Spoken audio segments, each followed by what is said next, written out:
3, 2. And that would be us recording. Hello, everyone. Glad that you can join us today. Today, we are celebrating the fact that we've been doing this for 9 weeks. And we're welcoming many of our genuine men on board. Let me just tell you a little bit more about the Genuine Men's Chat Zoom Live, and then we'll introduce everybody on board. So Genuine Men is a movement consisting of a chat show, a podcast, workshops, and now weekly Zoom Lives that express the often unheard, honest views of men from various backgrounds, cultures, religions, and life experiences. It's also a rare opportunity for men to have a platform to express their views, their thoughts, their perspectives, even their obstacles in life, with other men on topics that impact them, their families, their communities, and society as a whole. It's an unfiltered and unadulterated look at what life is like from a man's perspective.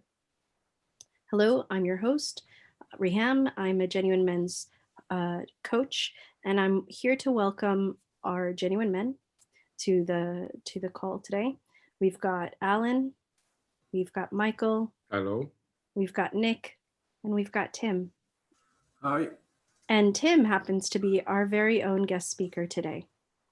Let me introduce you to Tim. Tim is a fellow coach. He's a trainer, a consultant. He works with employers to improve staff relationships, working in men's health, with the homeless, drug users, young people, and in benefit systems in the UK. Behavior at home and in the workplace has been a key theme that runs through all of the projects that span his 25 years of amazing experience. Welcome, Tim. Thank you for that. I'm Anytime. Not doing all those things at once. I do. Yeah? I have done all of those things, not doing quite all of them at the moment, but because you can't do everything, unfortunately. No. But the wonderful thing is you've amassed that experience, and your toolkit is even bigger and fuller of amazing resources that the men can benefit from, that we can benefit from, and then the community, our audience at large. I want to just jump in and say two things. One, since this is our 9th episode, I want to reconfirm the goal of why we started this show, these live calls. And it's to create a safe, interactive, engaging space for men around the topic of how to redefine your purpose and redesign the way you fulfill your purpose in your relationships, in your careers, and in your life. So today's topic is men's health. Whenever you're ready. Shall I just kind of start then? Yes, please. Okay. So as part of this conversation, which Reham kicked off in the beginning of the year with a few groups of us talking about what it's like now to be male and fit into the world at the moment. Men's health is an interesting topic because I think I said in one of the conversations before that we had in the group that it's a funny thing that when you start talking about health with a bunch of guys, it almost immediately turns to sport or exercise. So very few men are happy to talk about illness or well-being outside of the realm of what they are comfortable talking about. So for some men, they like talking about work. For many, many men, they love talking about sport. And it might be football, which, you know, is the big one in Scotland. Nick, you've got a background in skateboarding. You know, it could be any of these other sports that people love to do. And in many ways, that's a happy thing because sport's good for us. Exercise is good for us. And also having hobbies and having interests and having passions is also good for us and keeps us alive. And whenever anybody's talking about something that they love, they do come to life, don't they? We say that about people. They came to life and he was all excited about what's going on. And that seems to be a natural thing. If you look at kids, you know, there are several ways of getting kids excited about things, but one of the big ones for them is getting them outside, running about, exercising, being in the fresh air, having a healthy level of competition, but being on the move. And so it's not really a bad thing that men love sport and competition, but it does get in the way quite often of an honest conversation about well-being and about our levels of health and our interaction as men with actual day-to-day health rather than sports injuries. Or on the positive side of that, the ability to build muscle or build finesse or build skill around dexterity for whatever sport it is that we love. So I thought I'd get that in at the beginning because it's an interesting one, and it'll be interesting to see whether over the next hour we slip into that. Because I know that when we talked in the group before about men's health, we did. We went straight to what it feels like as somebody who's not particularly sporty to feel in amongst other men who are, and that sort of locker room competition before you even get out on a field. So why should we bother? I suppose the headline that I wanted to kick off with and see what people think about is that despite the fact that life expectancy in the UK has been on an upward trend from really the 1980s right through to the mid sort of 2010s, so the middle of this decade, life expectancy for men in the UK was going up, but it has plateaued over the last few years. And in some areas, it's starting to decline a little bit. But despite that rise, which is a gain of about 5 or 6 years across the average, in the UK, 1 in 5 men die before they are 65. And in Scotland, the figure is 1 in 4 men. So 1 out of us 4 won't make it to retirement age in general. And I wonder how people feel about just hearing that as a thing that is here around us going on all the time. I mean, what does it make you feel as a guy?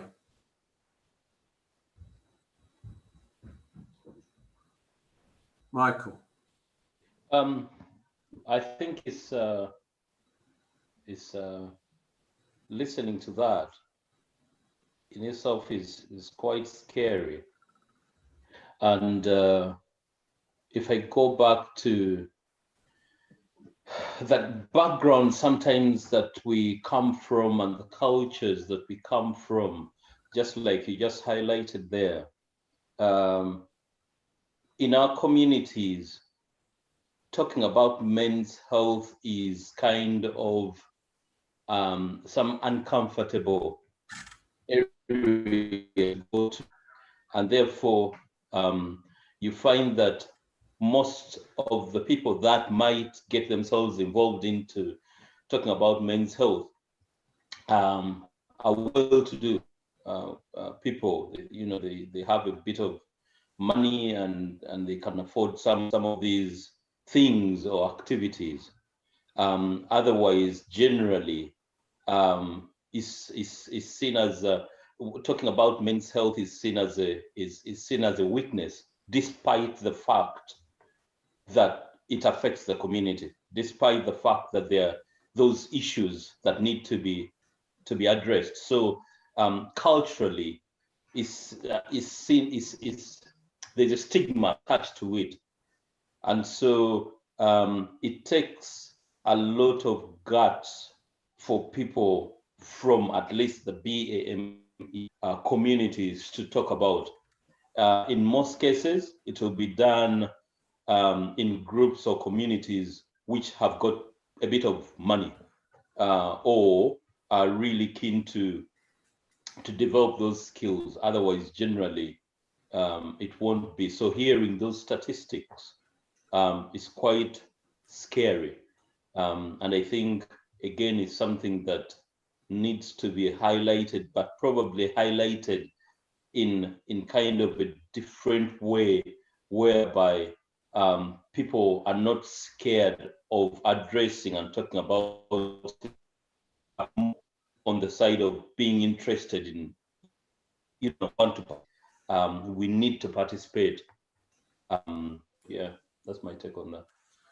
Yeah, so very much, reflected across cultures amongst men, it seems, is that concept or feeling that men don't want to admit to weakness, and that they link ill health to weakness, which I do kind of get. But it's, if you're a strategist, then dealing with your ill health would seem like a strength, wouldn't it? If it's going to help you live longer and be a winner, you would think, if I sort this out, that's a good thing. But it doesn't seem to work that way. We don't seem to have made that leap yet. Although maybe, newer generations coming through think about these things differently. May I add something? Yeah. Basically, what comes to my mind straight away during this conversation is that I think a lot of young men just don't think about this at all, because unless your body is starting to let go of some way, whether you're losing hair or your hands or your arms, your legs are refusing to work, then they don't usually think about health at all. There are some people in communities, like entrepreneurs, that, for example, tend to work out and have healthy routines and stuff like that. But generally, young people, they don't occupy themselves with health. And maybe that is one of the reasons that they wait too long to take care of this. Yeah. So that sort of invulnerability of youth, then, while we're healthy and everything's working and it's all shiny and new, yep, we don't need to bother with it. Definitely borne out by the statistics and the research that was done over the last 30 odd years does tend to bear that out, that men's behaviour, even though it's improving around health related activity, does tend to say that men eat all the pies up till they're about 35. So they do everything that they shouldn't. They don't really think about overconsumption. So too much alcohol, not enough focus on diet, not enough focus on being careful in terms of sexual health, and not a lot of regard to general maintenance, unless, like you say, Alan, there's something goes wrong, or they are committed to a particular sport and want to excel at it. So you've got two groups of people that, that are either really focused on their bodily performance, and people who don't have to worry about their bodily performance, who, skew this a little bit, I suppose. What the research tends to say about that, if you live a lifestyle that doesn't really take any recognition of having to be careful up to your mid-30s, that tends to be the reason why lots more men are dying in their 50s and 60s, because the health implications of it are pretty dire. Your body gives up earlier if you haven't looked after it correspondingly early. Now you might say, right, well, 1 in 4 men dying under 65.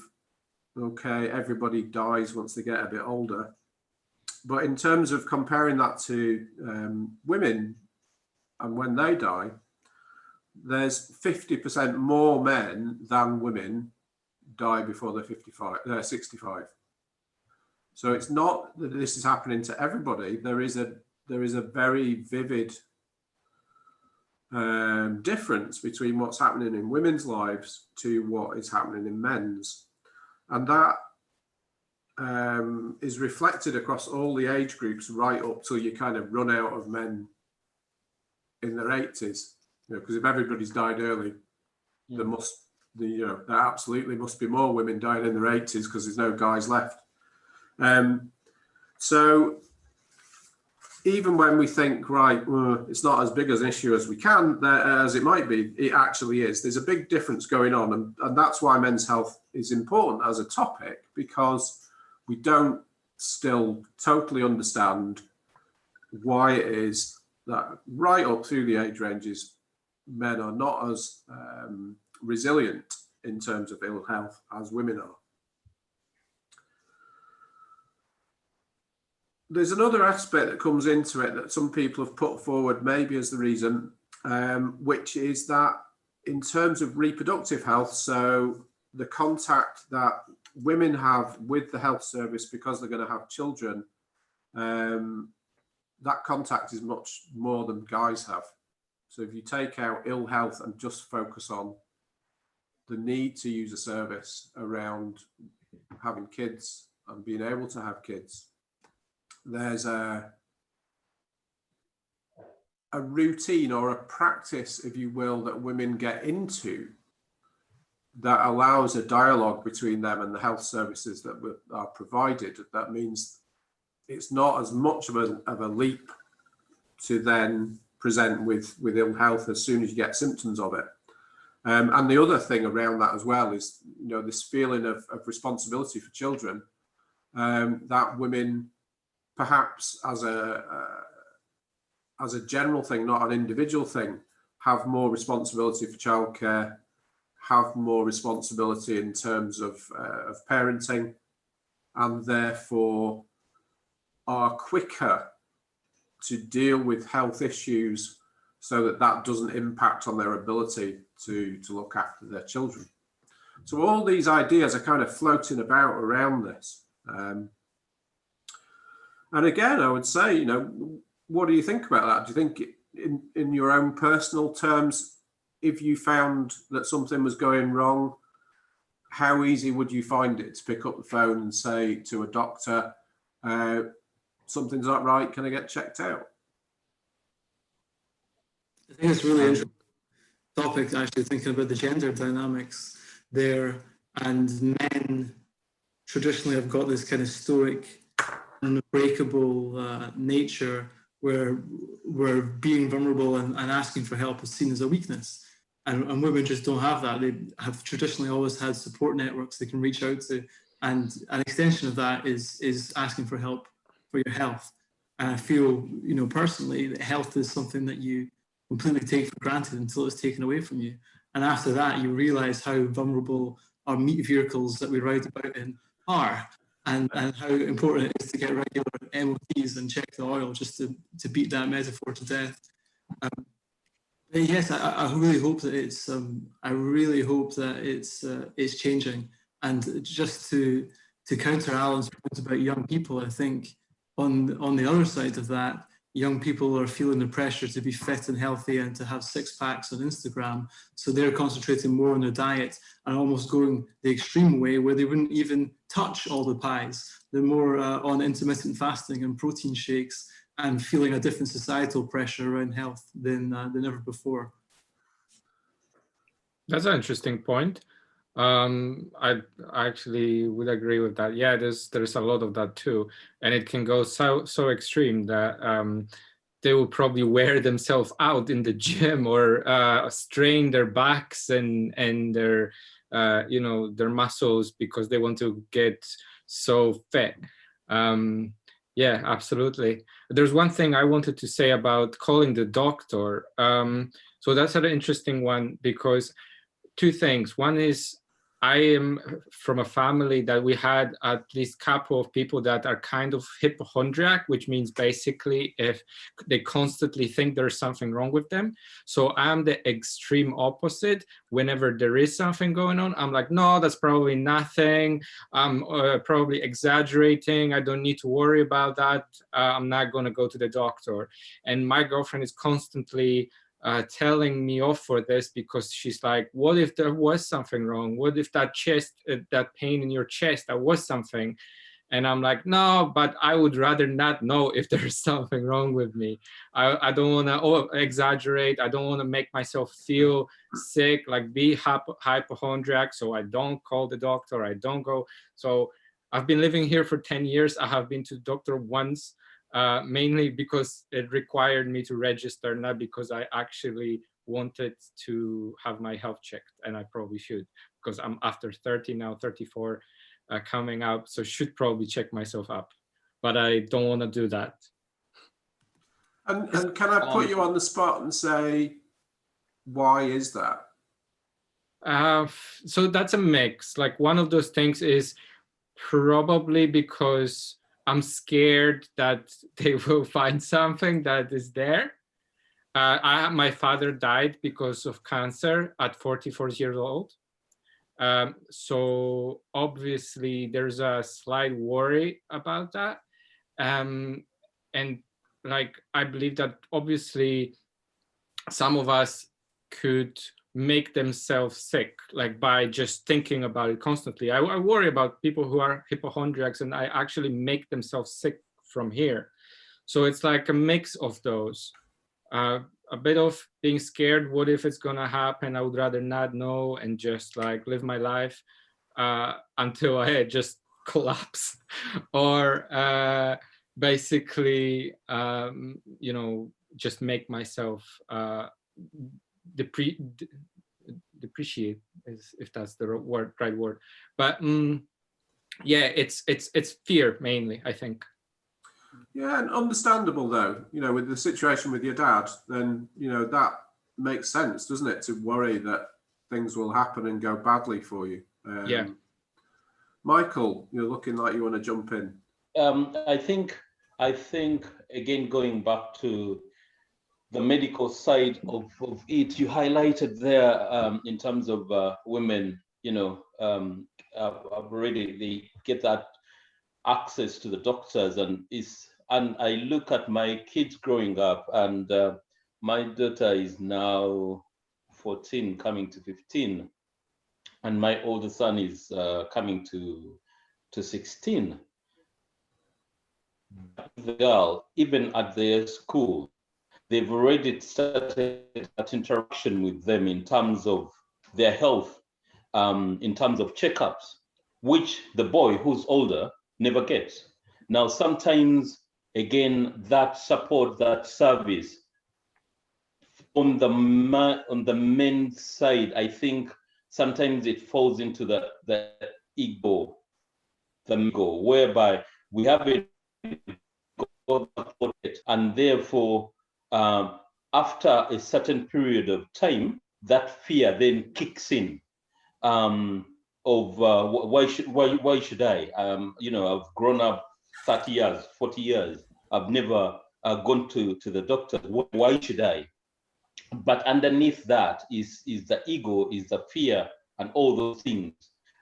So I think while we talk about and address some of these things, I think the approach should be an early intervention, whereby those services are provided at the same time to the boys and the girls, so that they build that confidence at the same time and they keep developing that. Otherwise, without that kind of approach, again, many years down the road, we talk about the same issues, because the systems and processes that are in place are focusing on one group of people and leaving out the other. And the other group that is left out, obviously, underneath it is the male ego, is the fear, is the pride, you understand? So if those things are not addressed at an early stage, then we fall into this kind of scenario, which is a lot difficult to address at a later stage. as we go along. Yeah. Michael, you bring up a pivotal point, and this is why we're doing the show. You know, I would love to expand this show to boys as well, because they're just as impacted. Boys at this present time are struggling with struggles of you know, peer pressure, of gaming, and filling their time with being on FaceTime or you know, social media to try to upkeep their presence, to upkeep their status. Men do the same thing, but just in different ways. And so you hit a really pivotal point, or a critical, sorry, point in the fabric of our systems and our societal systems and processes that really need to be reinvestigated. So thank you for bringing that up. Absolutely. I think as well that the real gender difference in education is really important in terms of what we do, the message, the very early messages that we give to boys and young men. And again, although things are changing, you know, Nick, you made reference to body image. What tends to happen at the moment is where we are shifting in terms of gendered work, we don't always get it right. We go to the lowest common denominator. So rather than, you know, improving the problem of young women having unrealistic expectations around body image, rather than improving that as a gendered subject, we have over the last 20 or 30 years almost made young men's ideals and expectations around body images along the same lines. So rather than improving things, we've made young men worse and more vulnerable to that than we have done anything much about improving young women's situation in that. And it's the same with things like, and some of this stuff is anecdotal rather than scientifically backed up. But if you think about the conversation that goes along the lines of, look at that woman who's done well in business, we tend to then head into the territory of, yeah, it's because she acts like a man. So a lot of women who are successful at senior management level in large companies in the UK tend to have had to take on male traits, which also impact on health, as opposed to using more traditional feminine qualities to get to the top. So again, there seems to be an issue that we have where whichever way we go, we don't tend to improve and match up, like Michael's asking for, this, you know, this more balanced view of gender and improving it. And it does come back to a gender difference. It's massively shown in the statistics around the really big health issues. Now, it's sad, Alan, to hear about your father dying so early of cancer, but massively as an issue for the UK and probably for Western Europe as well. I don't have those stats in front of me. But in terms of all the range of cancers that a body can get, men tend to get them in the same numbers as women, but then die more often of them. So again, coming back maybe to Michael's point, and Alan, your point that you've made as well, what is it about men not wanting to know, not wanting to act, not feeling that they can act immediately when something goes wrong? So, you know, if you take, for instance, bladder cancer, just as an example, right? So that about the same number of people in the UK get bladder cancer. It doesn't matter whether you're a man or a woman, but men are nearly 3 times as likely to die of it. Now, as an example of that, I turned 50 a couple of years ago, and on my 50th birthday, arrived through the post to me a letter about bladder cancer with a way to submit a sample so that I could be tested for it. Now, I wonder about men in Scotland and think, right, how many of those people send back their stool sample? So they gather a bit of poo and they put it in the thing that's all very safe and they send it off in an envelope to be tested. How many guys, when they hit their 50th birthday, who get that, and it's meant to be everybody gets it on their 50th birthday, how many people send that back? And it would be interesting to see those statistics on who does that or not. And for women as well, it'll be the same embarrassing thing that we don't want to talk about. But yeah, men 3 times as likely to die of bladder cancer. So what's going on about this? And the other big one still in Scotland, cardiovascular disease. So circulation problems to do with our main system of living, blood circulation and breath. Again, under 65, just over twice as many guys dying of this as women. So although we're doing well, we've stopped a lot of people smoking. A lot of drinking has been reduced in Scotland. So these things, the 3 big things around CBD are poor diet, lack of exercise, and smoking. All proven to be massively implicated in what happens. So we have improved behavior around those things over the last 20 years. But we're still, it's going to take quite a while to catch up, that the outcome of that starts to happen. So, I mean, for me personally, I just think I'm no different from most men. I'm not massively interested in my own health. I can't claim to be some saint that sort of goes for all my MOTs and does my checks when I'm supposed to. I don't think I've ever felt myself for lumps and bumps in terms of the different, testicular cancer. There's an easy test to do for that, easy self-check. I don't think I've ever done that in my life, even though I was involved in men's health work for a long time. And I think it's just really sad that we struggle as guys to change this collectively. And again, thinking about gendered work, women's health over the last 50 years has moved on massively. There are pockets of World Health Organization sponsored women's health workers in various parts of the NHS in Scotland. Very few workers looking at men's health. But then women have made that happen for women's health as a movement. But it's funny, Michael, you said the messages that we're saying have to be repeated over a long period of time, or that things don't improve. 20 years since I started working in men's health properly. Before that, I was working in sexual health, so it was also a big issue.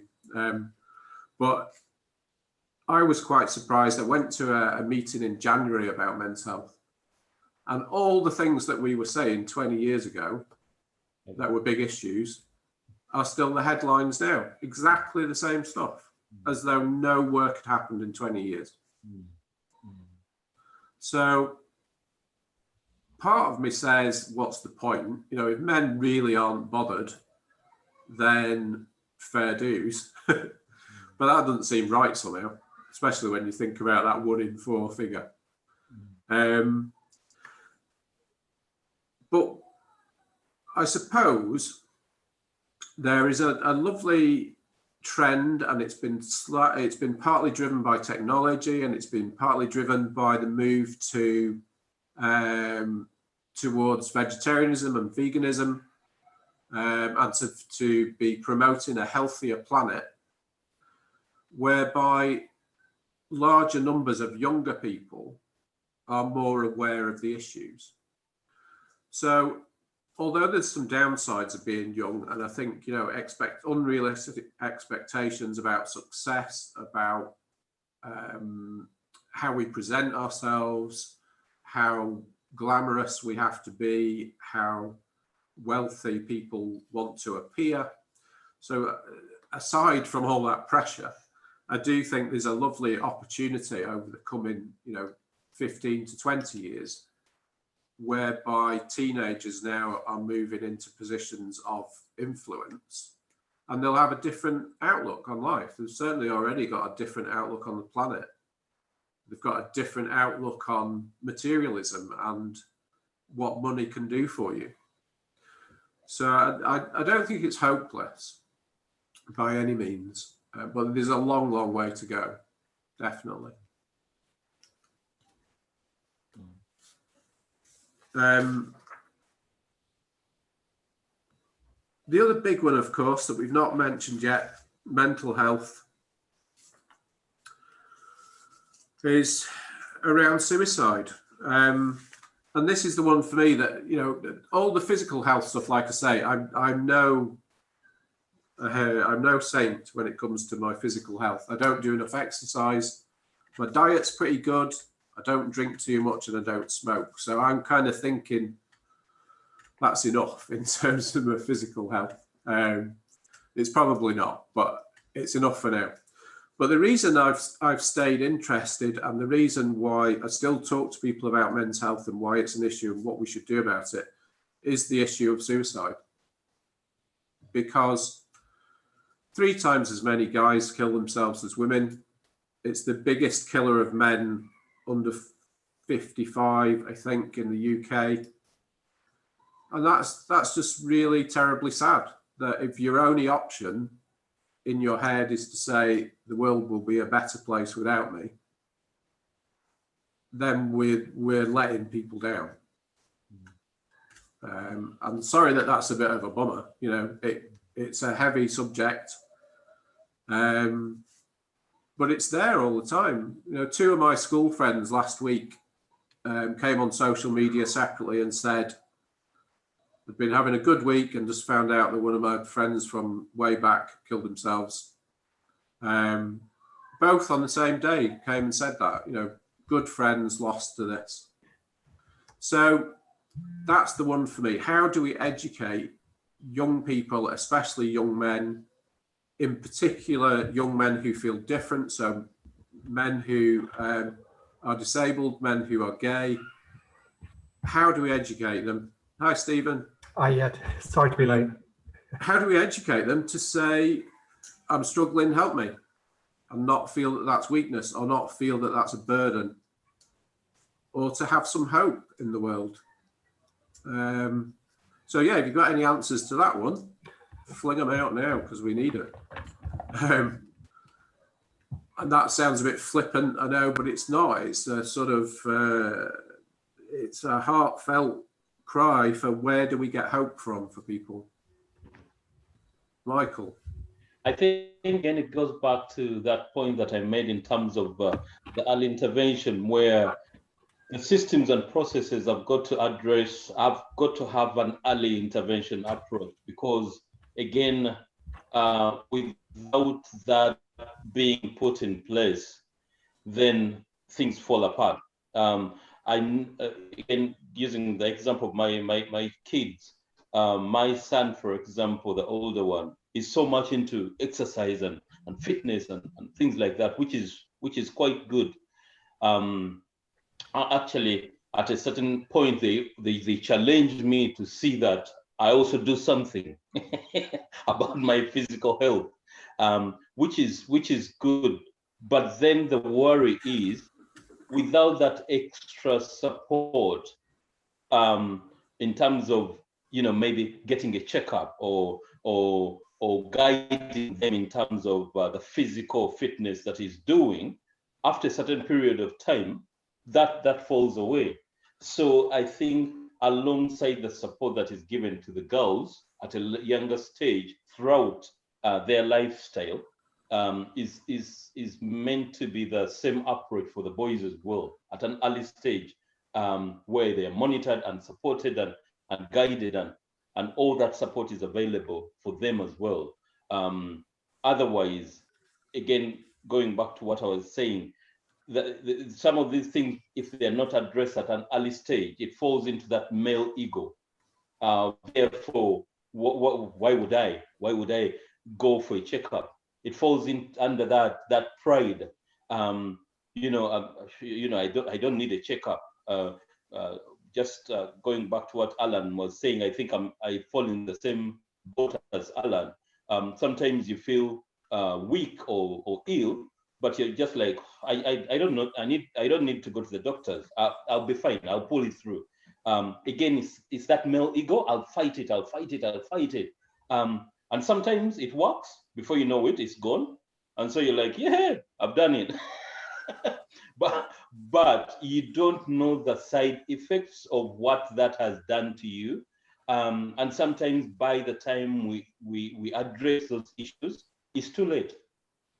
And so again, it's that pride and ego sometimes that leads us into that loneliness and thinking, I'm alone. I can never be able to deal with this. And unfortunately, we come to a point where we think suicide is the end game. I don't think I'm useful, because when I look at Alan, when I look at Stephen, when I look at Steam, they're doing better than me. And when you look at sometimes the negativity attached to to opening up and all those things, someone just caves in and thinks, you know what? No, I'm not taking this anymore. I think the best thing for me to do is just end my life, which is very, very unfortunate. So I think early intervention is key for the kids, because without that, effort that the kids put in, especially when they hit secondary, that's when all these things start to come out. They want to look good, they want to appear good, they want to appear strong and all that. And then before they know it, they're out of secondary and maybe into college and university and all that. And by the time they start to hit those levels, the mindset is changing and the demand is changing. And therefore, why should I go to the gym anymore? So, yeah, I think an early intervention that supports them is quite key. Yeah, there's another argument for early intervention in school as well, because across all the reasons for all mortalities, all the reasons for dying, men's health is consistently worse the poorer you are. So if you look at the richest people in Scotland versus the poorest, the richest people in Scotland live for about 15 years longer. And that's been consistently the same, like I say, over the last 20 years. It's never really changed. So the other argument for catching young people while we've got them at school is that in the UK, we have free education. We're very blessed with a fantastic education system, for all its failings. Compared to other places in the world, it's very sophisticated. So we've got an audience that cuts across the regular differences in affluence. Then we need to take that opportunity to level some of that playing field while we've got kids in primary school. How you fit that in with a curriculum, I'm not entirely sure.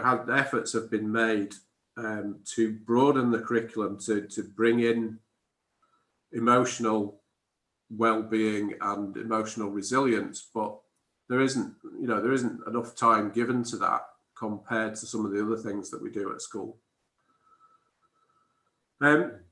So yeah, I mean, going back just a second there, I suppose it does sound really depressing when you talk about this stuff. So for me, recently, 20 years ago, I would be thumping a lectern about, men's wayward behaviour in this. But my thoughts on it in the last year or two have been much more about how do you generate hope for people and aspiration? Because it might be with having little kids again, I don't know, but that to me seems to be the difference for people. If I've got something to look forward to, and my expectation is that I'm resilient and I can handle challenge and I'll make a good job of the future that I have, I'm much more likely to invest in it. But how you make that happen at a population level when we've got all sorts of political things with a small p running counter to that. So, you know, our political systems that we as the population vote in run counter quite often to individual human experience being a joyful thing, because it's mostly about human existence being on a treadmill to provide money, to look after ourselves, you know, and individually we have to fit into that mold. So it's quite tricky to see how it'll change, but I do think you know, the children are the future. Can I chime in with a positive note then? So what I've been thinking about in terms of the opportunity of this current pandemic is, you know, there's never been anything which has been instantly so global and so personal, and it's affected everyone regardless of their wealth, their creed, their colour, and for the most part, their location. And what it's brought with us is it's shown us how vulnerable we all are as a society, as a race, and the conversations that have come out about that have been amazing. How people are checking in on each other, how people are taking a human-centered approach to work and living. And now when someone asks me, how are you doing? It's not just a flippant formality that gets bound about. You know, it's a genuine check-in. And the conversations that have come out of that have been really empowering to know that this is a really shared experience, and the Corona coaster will take you where it will, regardless of what state you're in. I really hope we don't lose that whenever this is blown over and we're on to the next thing. I really hope that we don't take people for granted, and we really acknowledge everyone's mental state, regardless of where they are, and that this culture of not being afraid to be vulnerable and sharing your feelings continues. Yeah, I think you're right. I think we need to not lose it. We also need to recognise that it's been a positive thing and get the people who are missing out on it to catch up afterwards as well. You know, so there's really good work going on at the moment to try and extend digital access to particularly young people who don't have it, who are really missing out.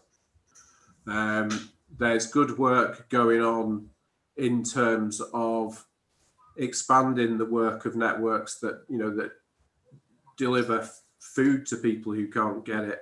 In Scotland, we've got homeless people in accommodation, you know, overnight in Glasgow, pretty much.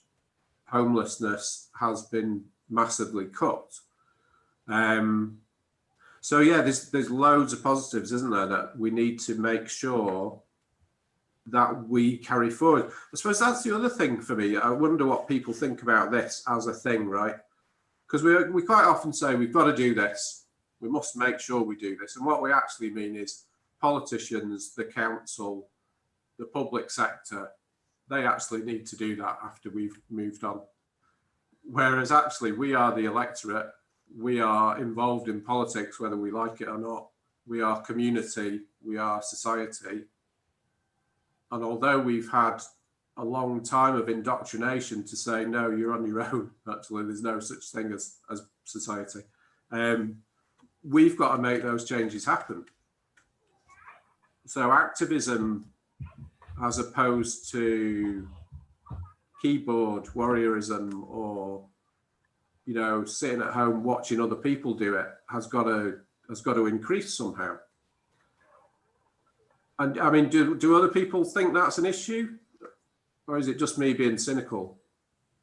From a leadership point of view, you the UK has not been the best. And actually the real success stories have come from humble, normal people that have gone out of their way to do things for their community. It's not been the likes of Richard Branson putting his hands in his pockets and doing something for everyone. It's been normal people doing the right thing, not because it's a good business decision, but because it's the right thing to do. And more of those stories need to be celebrated. And those are the stories which don't usually make the news. So it's a beautiful thing. And you need those blue sky stories at the end of the news, but it should be the norm. It should be a celebration of activism from the grassroots rather than, an idea of governance. And do other people see that happening? I know in Glasgow, Michael, you are involved in a lot of community-led activity. Do you see that across the city, or do you think that your examples of pushing for community-led work are fewer than they should be? I think for a long issues have been known for a very long time, and so the issues are known, but the biggest challenge has always been, and again I hope, like Nick highlighted there, I hope we don't miss that, because there's a lot of good work that has always been done by the grassroots organizations, but yet at the end of the day, the grassroots organizations don't benefit. It's always the big boys that benefit out of the work that the grassroots are doing. So best thing that is normally done with the grassroots is surveys and consultations and things like that. And then at the end of the day, reports are done. And the outcome or the work is assumed to be done by the corporate organizations. And so this crisis has really highlighted where those inequalities are. My worry is, even after those inequalities have been highlighted, how we boldly and confidently respond to that. Because the challenge would then be that, yes, we know where the inequalities are, but you know what? Again, we're going to come up with a solution, and the big boys will be the ones to lead the way. And so at the end of the day, again, the grassroots organizations that seem to be doing all this work and reaching out to the communities, best thing that they can do is get you involved in the consultations and small pieces of work here and there. But there's nothing that you get as a grassroots organization. Now, that doesn't mean that organizations won't work. They are still happy to do that. But I think this highlights some of those inequalities and where some of those gaps may be. And so my hope is that as we go ahead, we find ways of addressing those inequalities. One of the things that we really shout about is the diversity of ethnicity, especially in Scotland. Right now, even with all that, the work that we've been doing, there's a bit of work that is being done down south in London and things like that. People are trying to be bold to address and continue with that kind of conversation. But in Scotland, everything around diversity is now shelved under the carpet, and we don't have time to do the trainings, and we are now focusing on COVID. And yes, we're focusing on COVID, but COVID has highlighted some gaps. So why don't we look at those gaps? Yeah.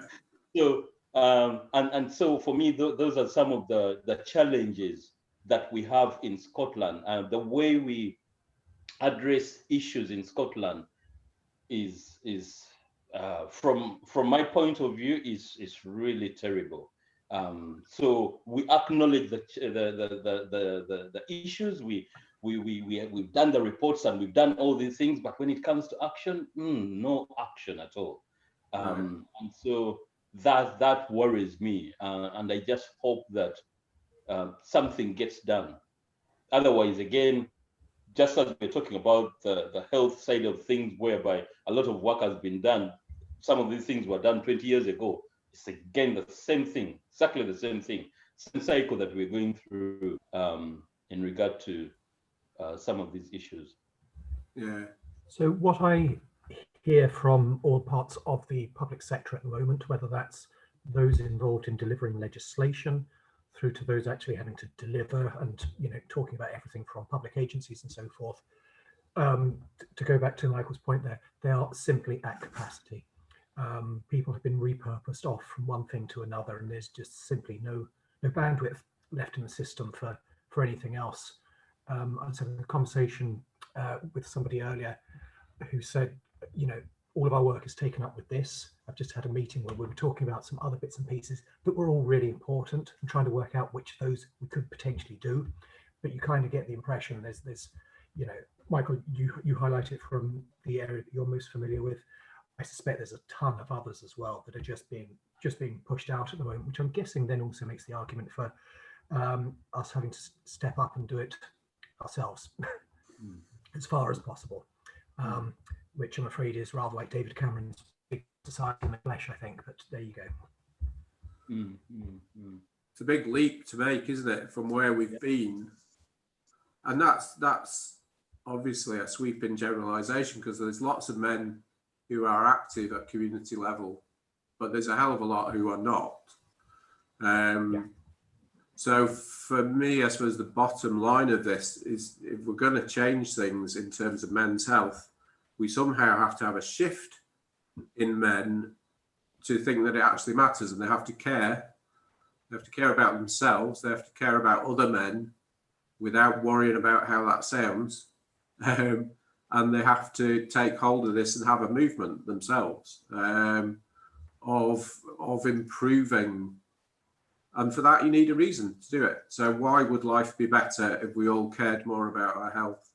I think for me is, you know, where the push needs to be. Well, that's the basis of why we're doing this. And you all bring up points that I think for each topic we can talk hours on end about, because they are poignant and they're impactful in the sense that there needs to be change. So you asked a question, Tim, just right now. Is there any commitment that each of you would like to make today, now, to yourselves, to each other, to really, you know, invest in your own health, whatever that may be, physical, emotional, sexual, mental, spiritual health? Is there anything that you want to commit to today and start the process together so that we can create this shift?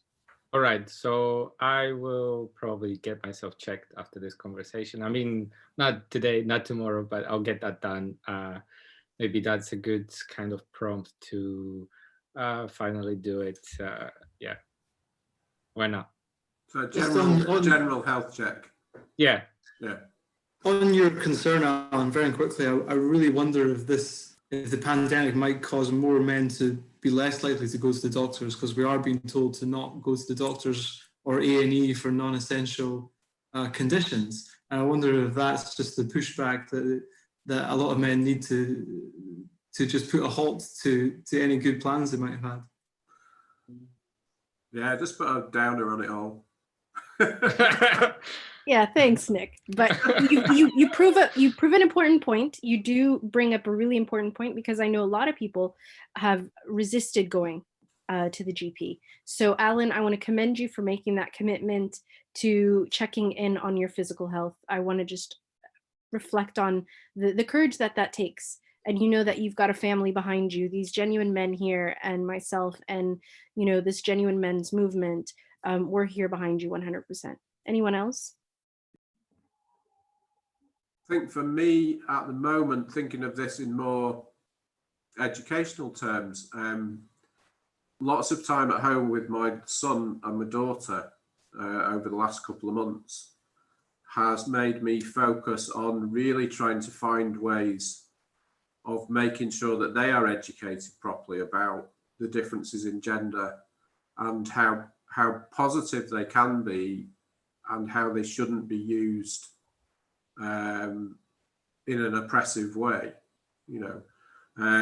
So for me, that's where my head at is in terms of commitment to this, that in a small but important family way, I don't want to churn out another young guy that takes all this stuff for granted and doesn't realise the history of, you know, privilege that can be abused. And you know, and that, I don't think this, you know, it sounds a bit, some people pick on that as sounding a bit weird, you know, a bit like, why are you doing that? It's not so manly. I don't think there needs to be a divergence. You know, I think you can be hyper male without impinging on anybody else's lifestyle or life. You know, there's nothing wrong with being male. It's the way of doing it that has caused problems in the past. So yeah, for me, it's education of my own children at the moment. Good on you, Tim. Anyone else?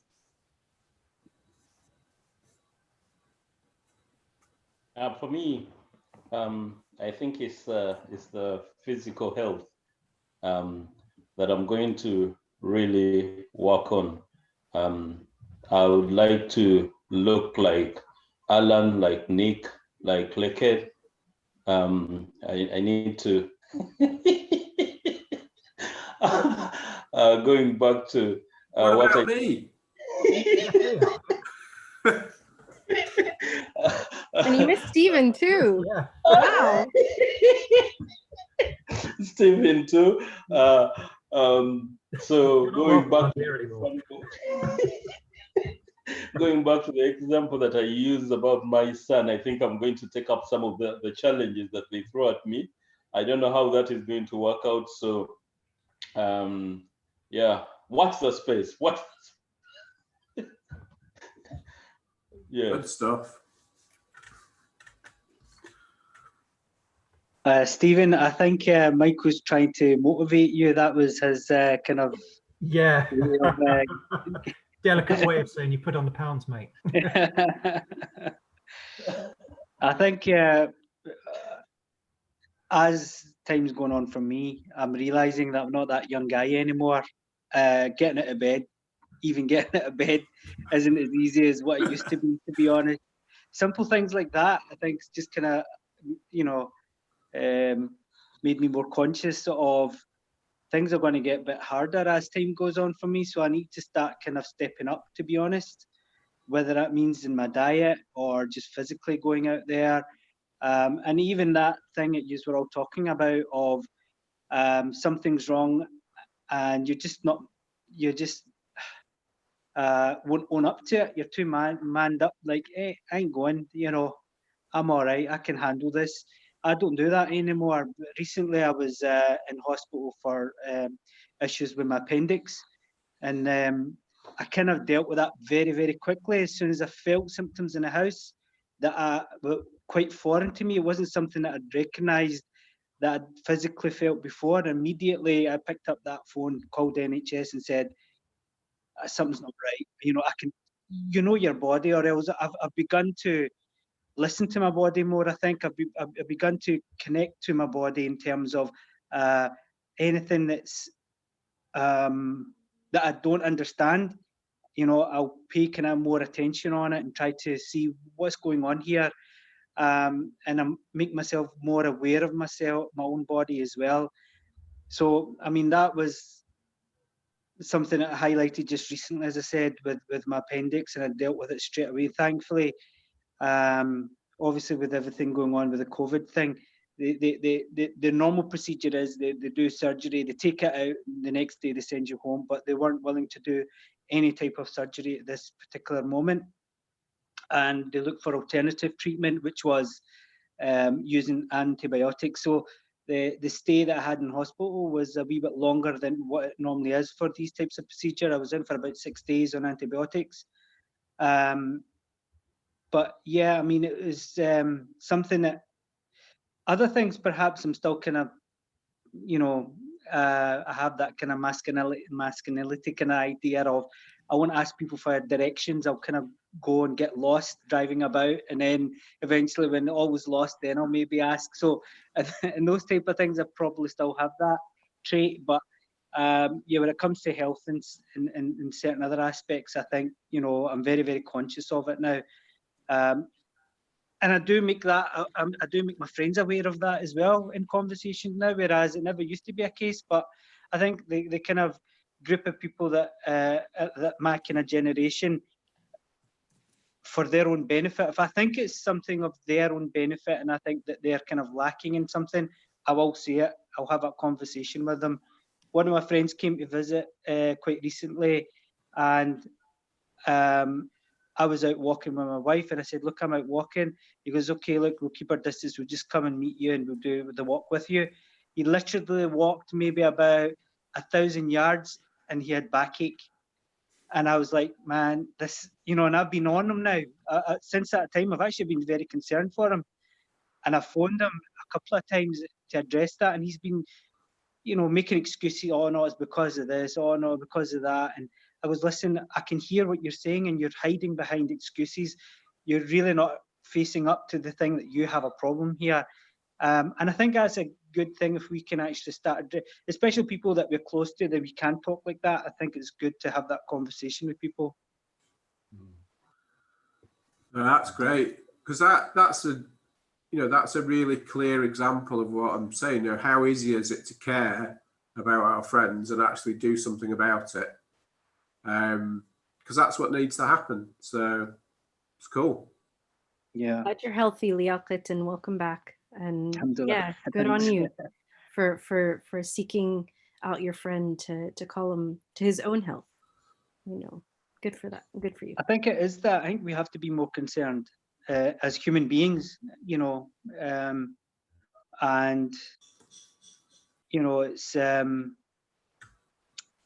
don't know whether I would admit to that if I, you know, when we were younger, if I would actually look at that, or if I thought that was a wee bit kind of an uncomfortable situation, you know, thing to talk about. But certainly now I don't, you know, it's really, as age is going on, I realise, you know, you're going to face a lot more issues if things aren't dealt with directly. And that's my whole kind of attitude towards that, to be honest. And if I see someone, you know, that I could say certain words that would be of benefit, then I'll say it without offending anyone, obviously.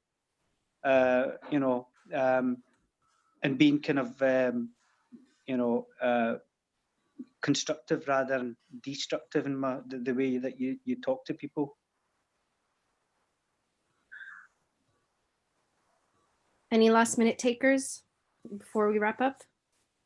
Yeah, I'll do a quick one then. So I'm going to come at it from a different point of view. In the last year, I've put a lot of pressure on myself to diet and work out and stay healthy. And the pandemic's derailed that, and it's affected my mental health as I can see standards slipping. But I'm going to make a pledge to just be a bit easier on myself and give myself permission to rest and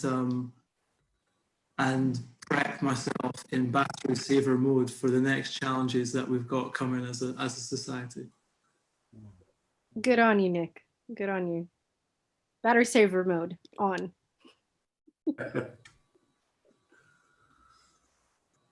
Well, I just want to acknowledge each and every one of you for showing up. It was lovely to have each of you here with us. I'm going to go to gallery view just to acknowledge that we all actually made it today.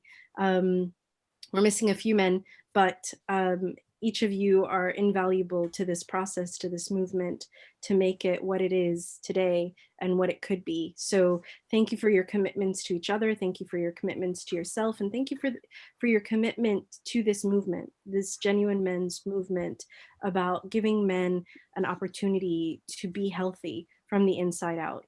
So Join us on our next episode of our Genuine Men's Chat show, and watch our listen to our podcasts, watch our shows. We're up to we're halfway through season 1 for the Genuine Men's Chat show, and we're moving on to the 10th Zoom Live next week. Next week we have martial artists, 2 of them, that are going to be talking about resilience and how to overcome fear through their principles, the martial arts principles that they've learned and have embodied throughout their life. So in the meantime, share, like, and follow the Genuine Men's Chat on YouTube, LinkedIn, Instagram, and Twitter. Join our Genuine Men's Chat Facebook group to join our other men in this discussion. And our motto in 2020 is many men, many conversations. And dare I say, many men, many conversations for mental health and men's overall health.